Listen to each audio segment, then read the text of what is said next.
एक शाम प्राची टीवी पर सीरियल देख रही होती है। तभी उसकी सास वहाँ आती है। अरे सीरियल में तो ऐसे मग्न है जैसे आज रात का खाना पड़ोसी आकर बनाएंगे।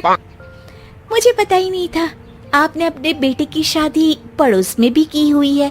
हैं? मतलब? मतलब इस घर में सारा काम बहू ही करती है, आप तो सिर्फ खर्राटे मारती हैं। अच्छा जी, फिलहाल तो तुम आराम फरमा रही हो, चलो जाओ, ये मेरे टीवी देखने का समय है। आहा, इसीलिए मुझे भगाया जा रहा है।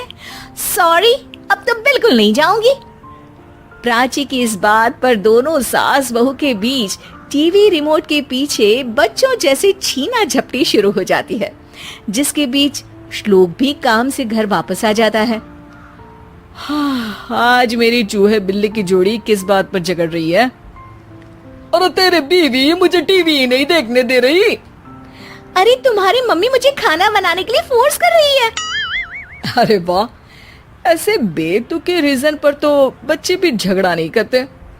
अरे मुझे कुछ मत बोल, सब इसने ही शुरू किया है। हाँ हाँ, जैसे आप तो बहुत दूध की धूली है ना। अरे बस, दोनों चुप। प्राची जाओ, खाने की तैयारी करो। और माँ तुम छोड़ो, तुम्हें क्या बोलूं, शांति से अपना सीरियल देखो, मुझे दोबारा लड़ने की आवाज सुनाई नहीं देनी चाहिए। ऐसा बोलकर श्लोक वहां से चला जाता है, जिसके पीछे पीछे प्राची भी कुछ न कुछ बड़बड़ाते हुए रसोई में चली जाती है। हाँ हाँ, सासू जी को तो कुछ बोलेंगे ही नहीं, बस मुझ पर ही हुक्म चलता है, खाना बनाओ, जैसे मैं इनके घर में खाना बनाने के लिए आई हूँ। इसी तरह शाम बीतती है और रात को श्लोक और प्राची की सास खाना खाकर सोने चले जाते हैं, लेकिन प्राची गुस्से में कुछ खाए बिना काम में ही लगी रहती है। इस घर में किसी को घंटा फिक्र नहीं पड़ता मैं खाऊं या भूखी रहूं। प्राची कुछ देर के लिए रसोई से बाहर जाती है और जैसे ही वापस आती है तो वहां दूध का भरा ग्लास देखकर हैरान रह जाती है। फिक्र पूरी है, बस दिखाना नहीं है। प्राची दूध पीकर सोने चली जाती है और अगली सुबह एक बार फिर सास बहू का कार्टून नेटवर्क स्टार्ट हो जाता है। ये तुमने ही किया है। अरे अजीब जबरदस्ती है, मैं बोल रही हूँ मैंने कुछ नहीं किया। दोनों ने मिलकर पूरे घर को पागल खाना बनाया हुआ है। यहाँ कोई नॉर्मल इंसान तो रह ही नहीं सकता, इसीलिए अब पड़ोसी क्या रिश्तेदार भी घर आने से कतराते हैं। और सुन बेटे, तू भी चंगा, तेरी माँ भी चंगी, तेरी बीवी भी चंगी, रिश्तेदार।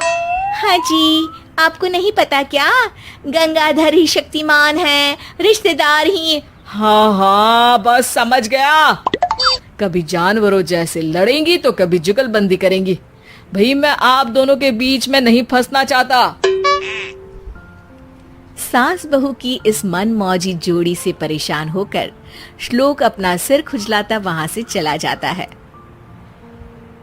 चलो अब मैं भी कीर्तन में जा रही हूँ।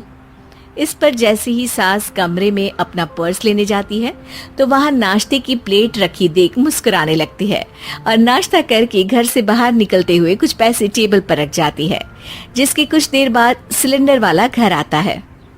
ओ मोरी मैया, मैं सिलेंडर के बारे में तो बिल्कुल भूल ही गई थी। घर खर्च के सारे पैसे भी मम्मी के पास है और श्लोक से बोला तो उल्टा 4 बात सुनाएंगे। प्राची ये सोच ही रही होती है कि अचानक उसका चेहरा चमक उठता है और वो घर में आकर इधर उधर देखने लगती है। तभी उसकी नजर टेबल पर रखे पैसों पर पड़ती है, जिन्हें वो सिलेंडर वाले को दे देती है। ये सब श्लोक देख लेता है। अच्छा बेटे, इतना बड़ा घोटाला, सबके सामने मैं तेरी दुश्मन और पीठ पीछे तेरी मेरी यारी। इस पर श्लोक एक प्लान बनाता है और शाम को सब एक साथ बैठे होने पर बोलने लगता है। माँ, तुम दोनों की बहुत लड़ाई होती है, इसलिए मैं सोच रहा हूँ कि प्राची को उसके घर छोड़ाऊं, इससे वो भी खुश रहेगी और तुम भी। अचानक श्लोक की ये बात सुनकर सास बहू शौक से उसकी तरफ देखती है। अरे ऐसे कैसे घर छोड़ाओगे, मुझे कहीं नहीं जाना। अरे तुमने बोला नहीं पर मैंने सुन लिया, तुम्हें मम्मी के साथ रहना अच्छा नहीं लगता, मुझे पता है। अरे वाह, अरे जब बहू खुद कुछ काम बोले तो वो तुझे सुनता नहीं, और अब जो इसने बोला ही नहीं वो तू समझ गया। जब उसे नहीं जाना तो फिर जबरदस्ती क्यों कर रहा है? अच्छा, फिर आपको मौसी के घर छोड़ाता हूँ, बस अब आप दोनों एक घर में एक छत के नीचे नहीं रह सकती। मैं इस टॉम एंड जेरी की जोड़ी को और नहीं झेल सकता। है? ऐसे कैसे नहीं रह सकते? तुम्हें इतनी दिक्कत है तो तुम्हारा बोरिया बिस्तर पैक कर देती हूँ, लेकिन मम्मी जी कहीं नहीं जाएंगी। बिल्कुल यही सुनना था मुझे। अगर दोनों में इतना ही प्यार है फिर हर वक्त ये लड़ाई का नाटक क्यों करती हो? देखा मैंने कैसे माँ किचन में दूध रखती है और तुम उनके लिए कमरे में नाश्ता रखती हो, और कैसे वो पहले ही तुम्हारी दिक्कत समझकर घर में पैसे रखकर बाहर जाती है। अरे भाई, इतना ड्रामा तो डेली सोप में भी नहीं होता जितना तुम दोनों ने इस घर में फैलाया हुआ है।